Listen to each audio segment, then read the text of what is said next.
দর্শক আসসালামু আলাইকুম। আমি ডাক্তার আহমেদ নাজমুল আনাম, শিশু কিশোর নবজাতক এবং শিশু হৃদরোগ বিশেষজ্ঞ বরাবরের মতোই আপনাদের সবাইকে স্বাগতম জানাচ্ছি। দর্শক, আজকের ভিডিওর টপিকটা একটু ইন্টারেস্টিং। আমরা সব বাবা মারাই চাই যে আমার যে অনাগত সন্তান যেটি এখনও পেটে আছে, যেটি ভূমিষ্ঠ হয়নি, সেই বাবুটা মা বাবার যে সমস্ত ভালো গুণাগুণগুলো নিয়ে সে গড়ে উঠুক বা জন্মের সময় সে এগুলো গুণগুলো নিয়ে আসুক। সে বাবার মতো একটু লম্বা হোক বা বাবা মা বিশেষ কারোর মতো ফর্সা হোক, নাকটা একটু টিকোলো হোক, সেগুলো আমরা সবাই চাই এবং সেই চাওয়ায় কোনো দোষও নাই। কিন্তু কথা হচ্ছে, আসলে এমন কিছু কি করা যায় বাবু পেটে থাকা অবস্থায় যে কিছুটা হলেও এই ব্যাপারে আমাদের নিয়ন্ত্রণ রাখা যায়? দর্শক, আসলে বাবুদের যে গ্রোথটা, বাবু কেমন হবে সেটা আসলে অনেকটাই তো জেনেটিক, তাই না? কিন্তু কিছু মডিফিকেশন, ইয়েস, অল্প কিছু এদিক ওদিক তো হতেই পারে। তো সেটা নিয়ে আজকে আমাদের ভিডিওর অবতারণা।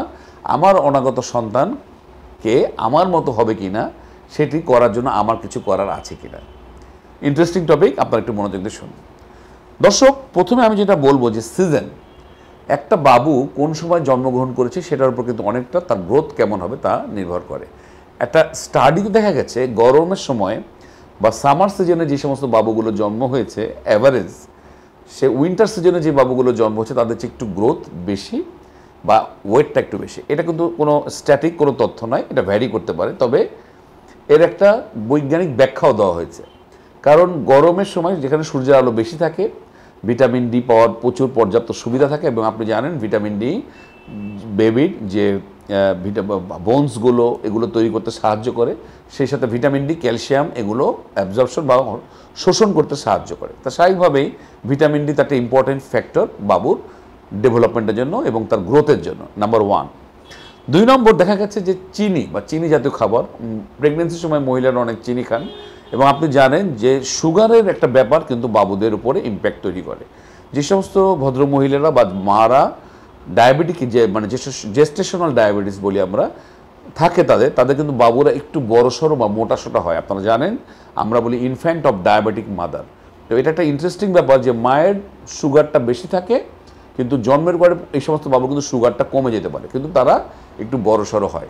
তাহলে সুগারের একটা ইম্প্যাক্ট বাবুর উপর আছে। যে সমস্ত মায়েদের অতিরিক্ত চিনি খাচ্ছেন প্রেগনেন্সির সময়, অথবা যে সমস্ত মায়েদের ডায়াবেটিস আছে, জেস্টেশনাল ডায়াবেটিস, তাদের বাবুদের ওজনটা কিন্তু একটু বেশি হতে পারে। নাম্বার 3, আমরা বলবো দুধ বা দুধ জাতীয় প্রোডাক্ট। আপনারা জানেন দুধ is a very good source of protein বা ওই ধরনের যেগুলো নিউট্রিশন আছে। যে সমস্ত মারা দুধ খাচ্ছেন এখানেই কিন্তু একটু বেশ ভ্যারিয়েশন আমরা স্টাডিতে দেখতে পেয়েছি। আমরা সবাই চাই আমাদের বাবুদের রংটা ফর্সা হোক বা একটু ব্রাইট হোক। যদিও ফর্সা কালার আসলে কোনো ব্যাপারই না, আমার কাছে তো কোনো ব্যাপারই না, কিন্তু আমার কাছে অনেক মারা জিজ্ঞেস করেন।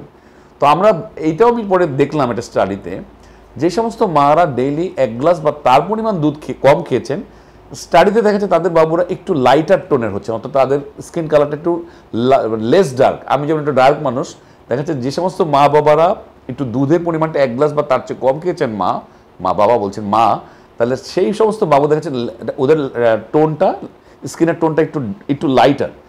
আর যারা 1 গ্লাসের বেশি করে বা 2-3 গ্লাস করে দুধ খেতেন প্রেগনেন্সির সময়, তাদের স্কিনটা একটু ডার্কার। তো এটাও একটা তথ্য, একটা সার্ভেতে দেখা গেছে যে তাহলে এখন প্রেগনেন্সির সময় আপনি কতটুকু দুধ খাবেন সেটা আপনি নিজেই সিদ্ধান্ত নেবেন। তবে আবারও বলবো এগুলো কিন্তু ভ্যারি করবে। 4 নম্বর, আমরা সবসময় বলবো যে সমস্ত মারা চা, কফি বা ক্যাফেইন জাতীয় প্রোডাক্ট বেশি খাচ্ছেন প্রেগনেন্সির সময়, তাদের বাবুরও ওয়েটের উপর কিন্তু সেটা একটা ইম্প্যাক্ট করতে পারে। কারণ এই ক্যাফেইনগুলো প্লাসেন্টায় জমা হয় এবং তার উপর ক্ষতিকর ইফেক্ট করে যে যে যে গর্ভফুল যেটা বলি আমরা, প্লাসেন্টা। তো আমরা বলবো সেই সমস্ত বাবুদের ওজনও কিন্তু দেখা গেছে একটু লেস লোয়ার সাইডে থাকে, যে সমস্ত মারা বেশি পরিমাণ কফি বা এই ধরনের জিনিস খাচ্ছেন, চা কফি বেশি খাচ্ছেন। আর আমরা চাই আমাদের বাবুগুলো যাতে তার অ্যালার্জি প্রবণতা কম হয়। তো এর জন্য আমরা বলবো প্রেগনেন্সির সময় মা যদি বিভিন্ন ধরনের নাটস এগুলো যদি খান, তাহলে একটা জিনিস হবে, বাবুর যে অ্যালার্জির প্রবণতা একটু সেন্সিটাইজ থাকবে, সেটা কিন্তু তার প্রবণতাটা কমে আসার সম্ভাবনা। সুতরাং মায়ের নাটস বা এই ধরনের জিনিস, বাদাম জাতীয় খাবার খেলেও কিন্তু বাবুর অ্যালার্জির যেই লেভেলটা, থ্রেশহোল্ডটা আস্তে আস্তে কমে আসতে পারে। আর আমরা সবসময় বলবো যে আরেকটা যেটা ইম্পর্টেন্ট, যে সমস্ত মারা এমন জায়গা আছে যেখানে এয়ার পলিউশনের সম্ভাবনা বেশি আছে, যেখানে এনভায়রনমেন্টটা খারাপ, আশেপাশে ফ্যাক্টরি আছে, ধোঁয়া, সেই সমস্ত ক্ষেত্রে দেখা যাচ্ছে মাদের যে প্রতি 10 গ্রাম এয়ার পলিউশনে যদি ইনহেল করে, শ্বাস নেয় মা, তাহলে বাবুর ওজন 8.9 গ্রাম পর্যন্ত দেখা যাচ্ছে তার ইফেক্ট হচ্ছে কমে আসছে।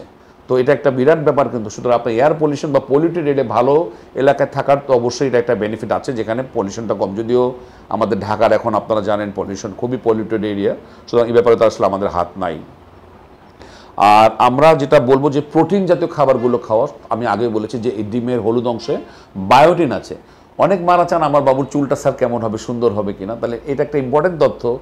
মারা যে সমস্ত মারা প্রেগনেন্সির সময় এগ ইয়ক বা হলুদ অংশটা খাচ্ছেন, সেটার ভিতরে বায়োটিন থাকে, যেটা বাবুদের চুল গ্রোথে, চুলটা সুন্দর শাইনি এবং চুলের গ্রোথে অনেক ইম্প্যাক্ট করে। তাহলে আপনার বাবুর জন্মের পরে চুলগুলো সুন্দর হবে। তো দর্শক, এই সমস্ত কিছু কিছু তথ্য, এগুলো আসলে খুব বেশি আমি বলবো যে এগুলোর উপর খুব বেশি স্টাডি করা হয়নি, সুতরাং এটা নিয়ে আপনি ভেবে বসে থাকেন না, কনফার্ম ধরে নিন না। তবে হ্যাঁ, আমি বলবো এই ধরনের যদি কতগুলো মডিফিকেশন আপনি আপনার প্রেগনেন্সির সময় বা করতে পারেন, বা আপনি হয়তো এই মুহূর্তে আপনার প্রয়োজন নেই, আপনার কোনো রিলেটিভের এই তথ্যগুলো প্রয়োজন আছে, তাকে শেয়ার করুন। অবশ্যই দেখবেন কিছুটা হলেও উনি যেই ধরনের বাবু চাচ্ছেন, চুলগুলো একটু সুন্দর শাইনি, একটু লাইটার টোন স্কিন বা এই ধরনের যে ব্যাপারগুলো, অবশ্যই কিছুটা মডিফিকেশন হবে। তো দর্শক, আজ এই পর্যন্তই। ইন্টারেস্টিং এবং এই ধরনের বিভিন্ন ভিডিও নিয়ে আমি আবার আপনাদের সামনে হাজির হব। সেই পর্যন্ত বরাবর মতোই আমার ট্রেডমার্ক স্যালুট। আল্লাহ হাফেজ।